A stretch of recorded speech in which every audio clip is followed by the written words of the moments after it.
Hello दोस्तों, diabetes part second में आपका स्वागत है। इसके फर्स्ट पार्ट में मैंने विस्तार से चर्चा किया था डायबिटीज क्या होता है, कैसे और क्यों होता है। इसके सभी प्रकार के बारे में विस्तार से चर्चा किया था। अगर आपने इसके फर्स्ट पार्ट को नहीं देखा है तो प्लीज़ पहले फर्स्ट पार्ट को देखें, तब आपको अच्छे से समझ आएगा। डायबिटीज पार्ट फर्स्ट का मैंने लिंक डिस्क्रिप्शन में दे रखा है, वहाँ से क्लिक करके देख सकते हैं।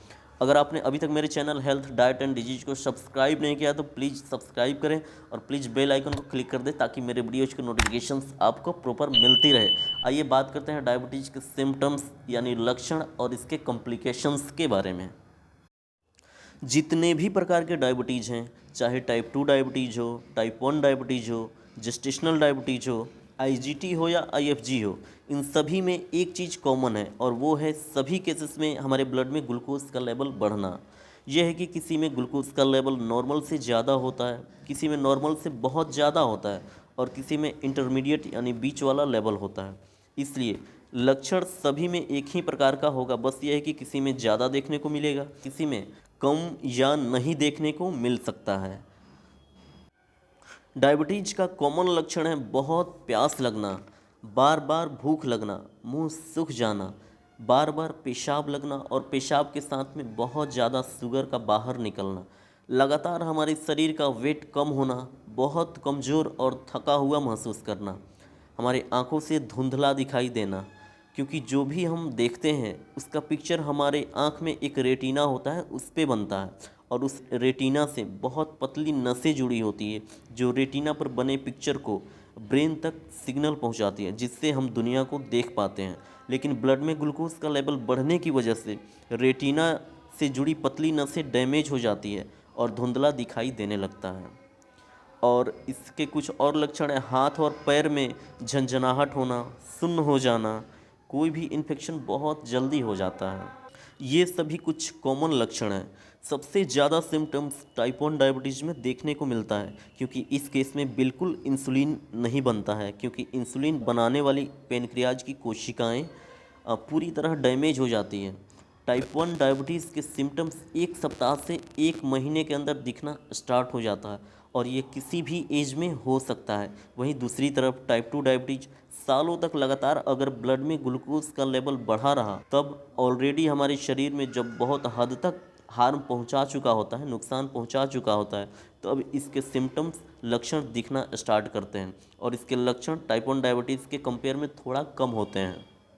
औरतों में इन सभी सिम्टम्स के अलावा कुछ अलग सिम्टम्स भी देखने को मिलता है, जैसे उनका स्किन बिल्कुल सूख जाता है, ड्राई हो जाता है, स्किन में खुजली होती है, उनका स्किन केंचुली टाइप का हो जाता है, पेशाब वाले ट्रैक में इन्फेक्शन का खतरा बढ़ जाता है।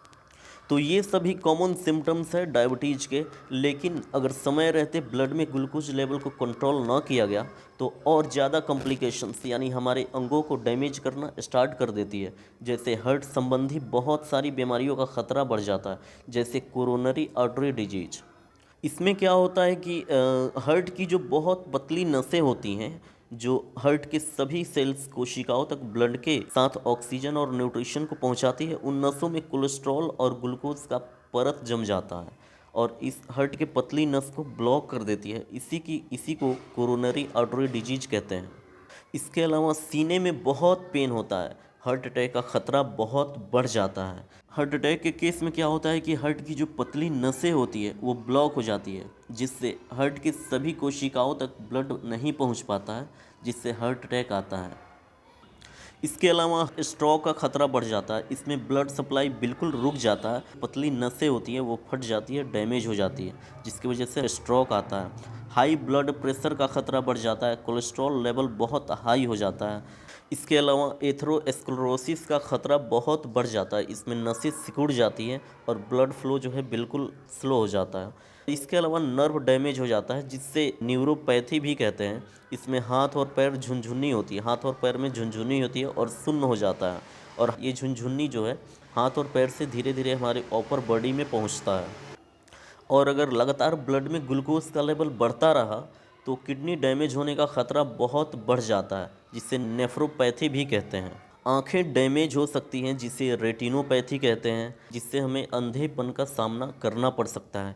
पैर के नर्व्स डैमेज हो जाते हैं, ब्लड फ्लो बहुत कम हो जाता है, अगर कहीं कटता है या घाव होता है तो जल्दी ठीक नहीं होता है।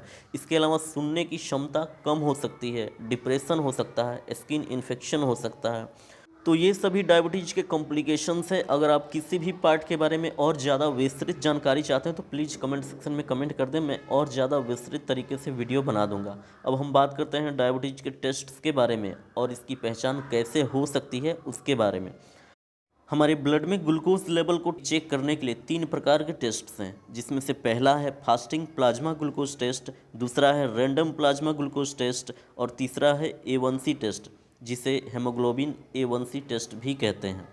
पहला फास्टिंग प्लाज्मा ग्लूकोज टेस्ट, इसका मतलब है खाने से पहले हमारे ब्लड में ग्लूकोज का लेवल और कम से कम 7 से 8 घंटा पहले से भूखा होना चाहिए। जैसे कि मॉर्निंग में नाश्ता से पहले का जो टाइम होता है उस टाइम हमारे ब्लड में ग्लूकोज का लेवल।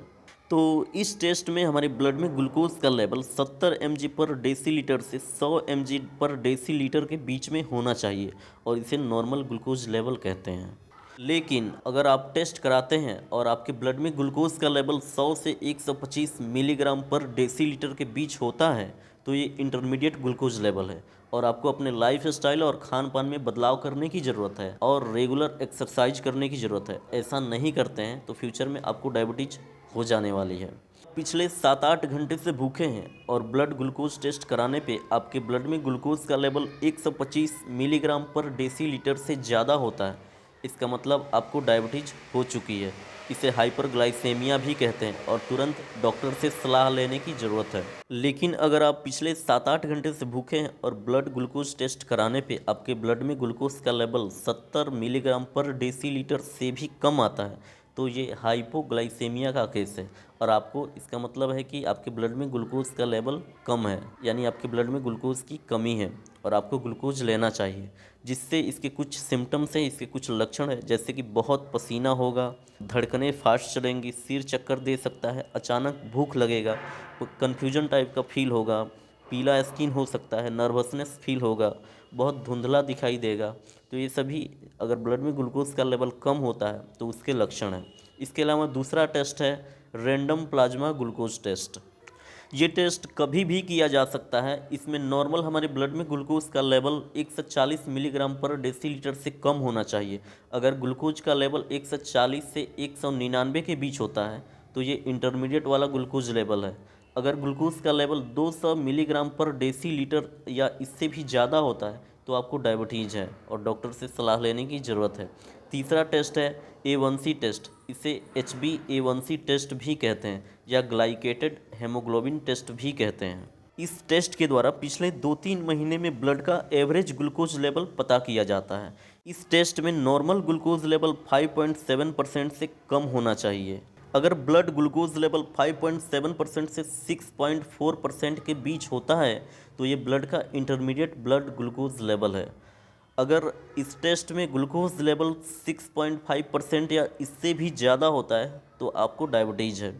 तो ये 3 प्रकार के टेस्ट्स हैं जिनके द्वारा ब्लड में ग्लूकोज लेवल का पता किया जाता है। इसके अलावा कुछ डिवाइसेस हैं जिसके द्वारा हमारे ब्लड में ग्लूकोज का लेवल पता किया जाता है, जैसे कि ग्लूकोज मीटर, इसे शॉर्ट में ग्लूकोमीटर भी कहते हैं। तो आपके फिंगर पे क्लिक होती है और थोड़ा सा ब्लड बाहर आता है। इस ब्लड को ग्लूकोमीटर के एक टेस्ट स्ट्रिप होता है उस पर लगाया जाता है, फिर ग्लूकोमीटर रिएक्शन करके तुरंत ग्लूकोज का लेवल बता देती है। इसके अलावा एक CGM मीटर होता है जिसका पूरा नाम कंटिन्यूअस ग्लूकोज मॉनिटरिंग है। ये हमारे बाजू या पेट के साइड में स्किन के अंदर लगाया जाता है। इसमें एक टीनी सेंसर लगा होता है जो कुछ मिनट पे लगातार ग्लूकोज का लेवल टेस्ट करके पता करता रहता है और ट्रांसमीटर के द्वारा, इसमें एक ट्रांसमीटर लगा होता है और उस ट्रांसमीटर के द्वारा लगातार इन्फॉर्मेशन को भेजता रहता है। तो ये कुछ तरीके हैं जिसके द्वारा हमारे ब्लड में ग्लूकोज का लेवल पता किया जाता है। तो दोस्तों आज के लिए इतना ही। हम इसके थर्ड पार्ट में बताएंगे इसके प्रिवेंशन, कंट्रोल, ट्रीटमेंट और इसके मेडिसिन्स के बारे में। अगर आप इसके किसी भी पार्ट के बारे में विस्तृत जानकारी चाहते हैं तो प्लीज़ कमेंट सेक्शन में कमेंट कर दें, मैं और भी ज़्यादा विस्तृत को समझा दूँगा। वीडियो आपको कैसी लगी प्लीज़ कमेंट सेक्शन में कमेंट करके ज़रूर बताएं। तब तक के लिए इतना ही, मिलते हैं डायबिटीज़ पार्ट 3 में।